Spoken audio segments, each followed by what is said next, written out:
Oke, balik lagi dengan saya di Gunawan, motovlogger lingkungan dan tanpa pemanis buatan. Menuju bengkel ini, dan biasanya daripada gabut lebih baik kita ngomongin ciri-ciri bengkel resmi yang bagus ya. Jadi yang mau dibahas sekarang beberapa ciri-ciri bengkel resmi yang bagus nih.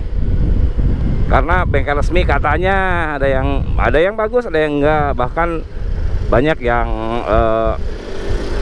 kurang puas dengan pelayanannya ya. Nah, berikut saya akan kasih tahu ciri-ciri bengkel resmi yang bagus. Yang pertama ya, nah yang pertama itu ketika kalian datang, biasanya ada chip mekanik. Chip mekanik itu kepala mekanik, jadi dia yang bertanggung jawab untuk melayani mulai dari analisa ya, motor tersebut, motor kita gitu, misalkan ada keluhan atau enggak. Konsultasinya pertama kali datang itu ke chip mekanik. Jangan langsung ke mekanik. Bukan saya tidak percaya ke mekanik, tapi mekanik itu bahasanya beda-beda ya. Karena mekanik itu belum terlatih untuk diajak konsultasi gitu. Makanya kalau konsultasi sama mekanik biasanya agak beda-beda. Di bengkel A gini, bengkel B gini gitu kan. Bahkan dari satu bengkel pun ada yang beda-beda bahasanya. Karena mereka belum dibekali ya dengan cara konsultasi yang bagus, dengan menangani konsultasi yang bagus dengan konsumen gitu kan.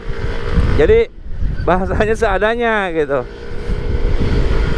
Nah, lalu juga tugas mekanik biasanya untuk eksekusi aja. Ketika motor itu sudah ketahuan nih penyakitnya apa, keluhannya apa, dari chip mekanik tentunya. Makanya yang menggali untuk masalah keluhan, komplain dan lain-lain itu chip mekanik atau kepala mekanik ya. Dan kepala mekanik memang sudah dibekali harusnya. Jadi yang pertama, ketika kalian ketemu dengan chip mekanik yang ngomongnya sedikit, artinya susah diajak konsultasi, saya pastikan bengkel resmi tersebut kurang bagus ya. Jadi awal pertamanya banget itu lihat dari chip mekaniknya, enak nggak diajak konsultasi gitu kan.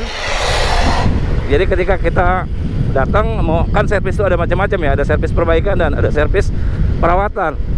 Nah, ketika awal ketemu dengan chip mekanik, kesannya udah kurang bagus, saya pastikan itu bengkel kurang bagus ya. Kenapa saya bilang begitu? Belum tentu juga kan sebenarnya, ya betul. Tetapi biasanya kalau ada chip mekanik seperti itu, kalau ada keluhan, kalau ada komplain, biasanya agak sulit untuk punya tanggung jawabnya. Itu udah kelihatan tuh dari situ. Biasanya kalau chip mekaniknya aktif gitu ya, enak diajak ngobrol, enak diajak konsultasi. Bahkan ketika kita mau servis, biasanya minta diestimasi bisa. Nah, yang berikutnya, pertama tadi dari chip mekaniknya ya, ciri-cirinya kurang lebih seperti yang saya barusan ceritakan. Yang kedua, ketika kita ada keluhan, biasanya dicobain dulu, ya kan? Dicobain sama chip mekaniknya bisa.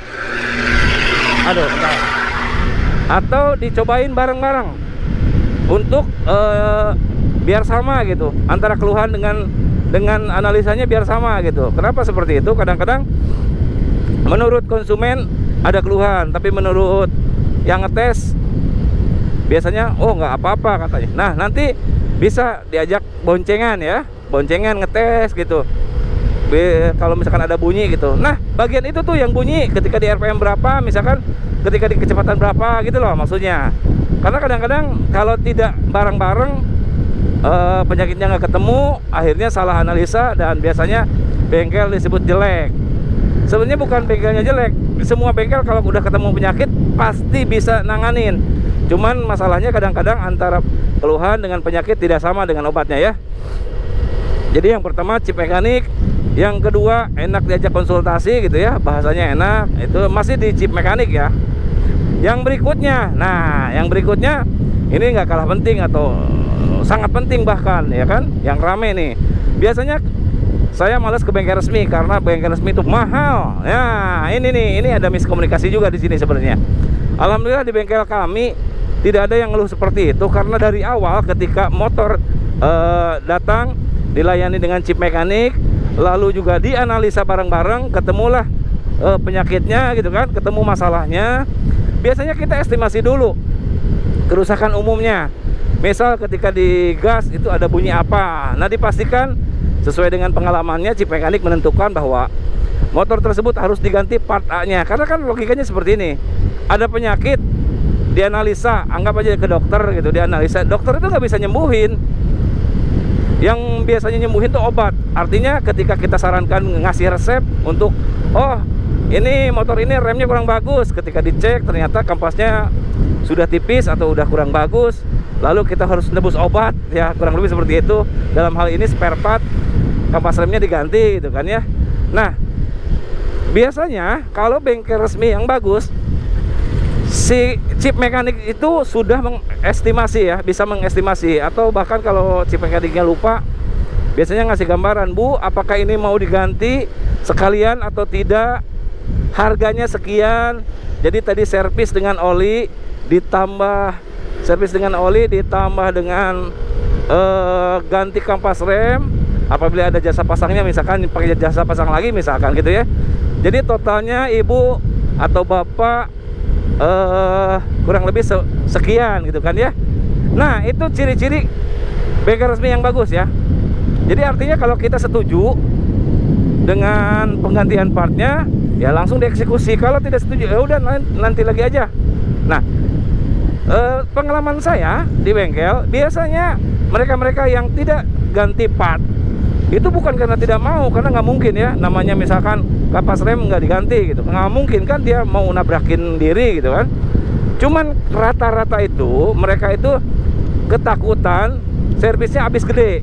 Makanya kenapa saya bilang salah satu cirinya bengkel resmi yang bagus itu harus mau estimasi dulu, ditotal dulu, servis, ganti oli, ganti kapas rem berapa, jadi totalnya sekian. Apabila ada yang harus ganti lagi, ternyata businya sudah lebih dari 6.000 kilo misalkan, udah pasti disarankan ya. Disarankan itu bukan berarti diwajibkan ya. Disarankan itu karena mengingatkan kita ini sudah waktunya diganti. Nah, cuman kadang-kadang bahasanya suka beda, ada yang maksa, ada yang, nah itu yang disebut oknum ya. Jadi kalau di tempat kami, kalau ada penggantian tanpa dilaporkan ke konsumennya, tanpa persetujuan konsumennya, di tempat kami itu, di tempat saya di Yamaha Arena Motor, itu digratiskan. Nanti yang bayar si mekaniknya, bukan mekanik. Sekali lagi, mekanik itu hanya eksekutor ya. Dia pelaksana ketika motor tersebut sudah ada masalah gitu loh. Jadi yang paling bertanggung jawab di bengkel itu si mekanik. Karena apa? Mekanik itu, makanya kan ada kadang-kadang konsumen juga bilang, oh ngejar target dan lain-lain. Memang maksudnya bukan harus dipaksa target sekian, tetapi satu mekanik itu optimalnya harus mendapatkan servis motor sekian unit gitu loh. Artinya kalau udah sekian unit, kerjanya optimal. Kalau kurang, artinya memang mekanik tersebut bisa saja males atau lambat servisnya. Itu kan juga berpengaruh ke konsumen ya. Jadi artinya memang di tempat kami itu sudah dilakukan riset dulu gitu kan. Kenapa sih konsumen ngeluh misalkan merasa ini mahal gitu kan ya. Itu bukan karena mahal sebenarnya. Kadang-kadang juga nanti diganti. Kadang-kadang di tempat kita pun, kalau misalkan ada penggantian yang double-double, misalkan wah ini hari ini servisnya ganti busi, ganti filter udara, ganti bearingnya, ganti komsirnya. Di tempat kita biasanya dengan chip mekaniknya itu disarankan untuk misalkan budgetnya belum mencukupi, nanti yang mana dulu, itu bisa di servis berikutnya 2 bulan lagi misalkan, baru yang lain. Misalkan hari ini yang paling urgent yang mana nih, komstir dulu, karena komstir berhubungan dengan berkendara gitu, artinya keselamatan, karena memang komstir untuk belok gitu kan. Ya sudah, kita ganti komstirnya dulu karena budgetnya. Nah itulah fungsinya harus diestimasi ya. Jadi itu tadi yang pertama, chip mekaniknya harus bagus ya. Dari dilihat bagusnya itu dari cara konsultasi, cara ngomongnya enak diajak ngobrol gitu kan. Berikutnya harus mau menguji atau ngetes motor ya kan. Kalau yang khusus yang ada keluhan, itu dites dulu motornya, baik awal atau akhir. Nah, lalu ketiga harus mau estimasi ya kan. Nah, keempat tentunya harus memberikan garansi. Di tempat kami biasanya pengerjaan kita itu, hasil pekerjaan kita garansi 1 minggu ya. Kalau lewat 1 minggu udah ceritanya udah lain lagi. Dan di tempat kita itu tidak akan keberatan ketika dimintain nomor WhatsApp gitu ya untuk konsultasi berikutnya, atau untuk hanya sekedar daftar nanti gitu kan ya, itu boleh. Kalau nggak boleh, dipastikan itu rumah tangganya kurang bagus ya. Chip mekaniknya biasanya mungkin istrinya jealous atau apa-apa gitu ya. Nah, berikutnya lagi, yang ini yang paling penting nih, di tempat kami apakah ada yang komplain atau tidak? Ada aja yang komplain, yang kurang apa itu ada. Tetapi yang paling penting adalah, namanya juga manusia ya, pasti ada kekurangan. Adalah, 1-2 tuh ada. Yang paling penting ketika ada keluhan, ketika ada komplain, kita tangani sampai orangnya bukan sampai selesai, tapi sampai puas. Makanya alhamdulillah di tempat kami semuanya enak gitu ya, konsultasi, komunikasi lancar, hasil juga alhamdulillah puas ya. Kenapa saya bilang seperti itu? Ini buktinya, saya berani bikin channel YouTube. Kalau seumpamanya banyak yang komplain yang tidak tertangani, saya yakin pasti komplain ke saya. Nah itu loh. Jadi kurang lebih seperti itu ciri-ciri bengkel resmi Yamaha yang bagus, atau ciri-ciri bengkel resmi yang bagus ya. Bahkan mungkin bukan Yamaha aja, Honda, Suzuki dan merek lain juga. Kurang lebih seperti itu penanganannya yang bagus gitu ya. Nah, kenapa saya bisa menjelaskan seperti itu? Karena saya juga sudah pernah menjadi mekanik, si mekanik. Nah, dan sampai sekarang aku masih di bengkel ya. Oke. Jika vlog ini bermanfaat, silahkan share, subscribe juga untuk update informasi ke depan. Terima kasih and bye-bye.